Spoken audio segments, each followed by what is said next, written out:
program Jiwa Madani kita mengadakan ziarah kasih, di mana saya dimaklumkan pada hari ini kita akan buat lawatan kepada 3 rumah, dan penerima itu kita mengenal pasti daripada peringkat Capen dan juga komuniti Madani, di mana kita memberi sumbangan yang berbentuk peralatan kesihatan, apa keperluan-keperluan yang diperlukan oleh penerima tersebut untuk kita mengurangkan beban beliau. Jadi saya harap program ziarah kasih ini bukan terhenti saja di peringkat setakat ini, kita akan teruskan dari masa ke semasa, di mana ini juga akan merapatkan komunikasi yang lebih baik antara Jabatan Penerangan, komuniti Madani dan juga masyarakat setempat, di mana mereka lebih dapat mengenali masyarakat, kan, apakah isu-isu, apakah masalah-masalah yang dihadapi, dan ini adalah satu daripada konsep Malaysia Madani, kita merapatkan hubungan dan membantu juga masyarakat setempat dengan program-program berkebajikan.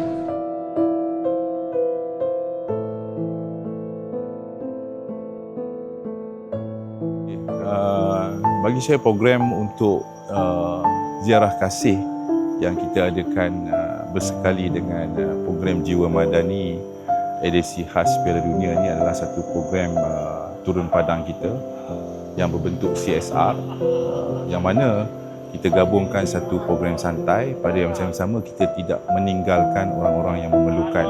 Apa yang kita lihat di sini, kita melibatkan orang muda, melibatkan komuniti untuk bersama-sama cakna kepada masyarakat. Bukan sahaja kita bersama di segi menerangkan dasar ataupun membuat program-program kerajaan.